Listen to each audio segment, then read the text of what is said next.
Good morning po mga kabos. Ito po, tracing po kami para po sa electrical namin. Hindi po muna kami tuloy ngayon. Kahapon pinahinto po muna dahil lilipat daw po ng pwesto. Nagbago yung isip ng sa amin. Lilipat daw po doon sa may kabila. Abang-abang lang po kayo doon sa ginagawa namin. Ngayon po, tracing po kami.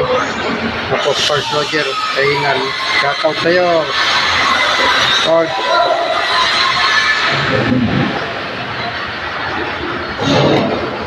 Face for firing po yan sa unit po. Ito po yung namin sa panel board, umran. Yan po namin yung mga neto. Kaya pang pinapasukan ng tubo. May mga tagging naman po. Problema lang, malayo po yung mga tubo. Kaya request pa po namin yung compressor para matrace namin kung saan talaga yung tubo, kasi haba na po ng GI na yan, no?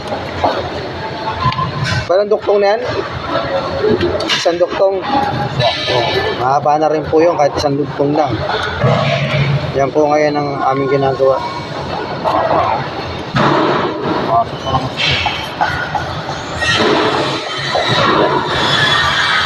Ito nga, mahaba-haba na rin po yan. Kaya mahirap po mag-trace, lalo pagka malayo. Tapos wala pang kaya kailangan dito, compressor po. Para po dun sa bago-baguhan pa lang na nag-aaral ng electrical, panoorin nyo po ang pagbigiya, yung pasok ng alambre sa tubo.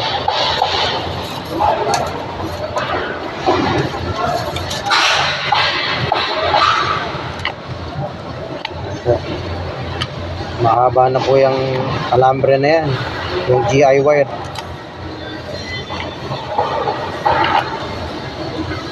Shoutout nga po pala kay kay Cap Canonse, kay Sunny Canonse, kapo namin, kapitan namin, at kay Epe, kay Alfredo Babula Jr. Shoutout sa iyo, Epe, good morning. At kay Sir Lito Mentor, kay Christian Cheng, salamat po, good morning po, shoutout po. Kay kay Nel Motovlog, bro, shoutout sa'yo, good morning. At kay Salsari, kay Admin Bornacol, at kay Admin Arbal ng Team Idols, maraming salamat. Ayun na, pupuntahan ko muna rin.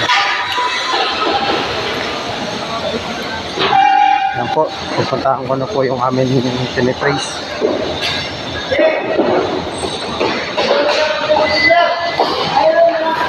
Hanapin ko na po yung tubo na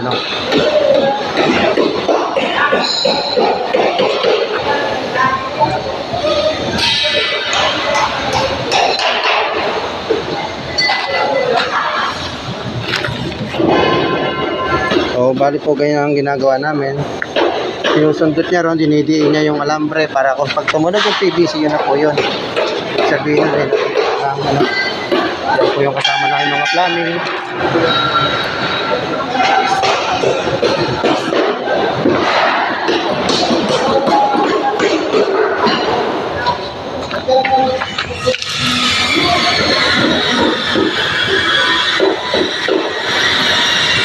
Ito yung aming pag-trace.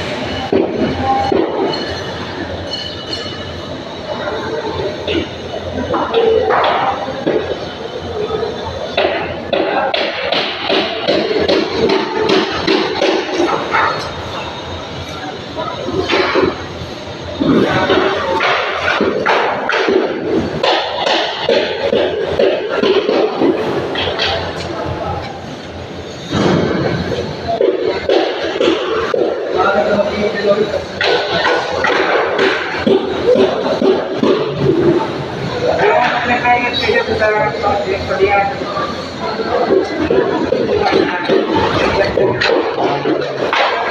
tingin ko pa yung mahaba po yung ipapasok niya, mga kabos. Ito po ba namin ang plumbing.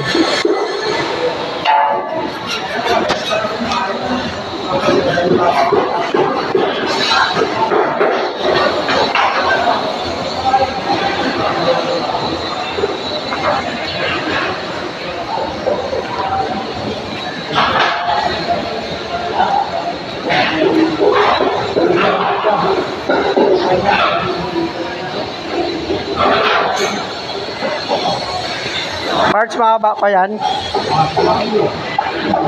Pumasok pa ulit. Kaya ang ano yan. Yan po, pinapasok pa ulit yung GI. Mahaba naman yung papasok. Kaya kailangan talaga dito po namin, kailangan po talaga namin ng ano, compressor para yung masaksakan ng hangin. Para matrace kung saan lalabas yung hangin. Yan po. Ganyan po ang pag-GI. Kaya po itong ano ko na DIY po para sa mga gustong matuto ng electrical. Konting kaalaman lang po ito para sa ano. Yan po ang ginagawa. Hanggang dito na lang po muna ulit. Bye bye.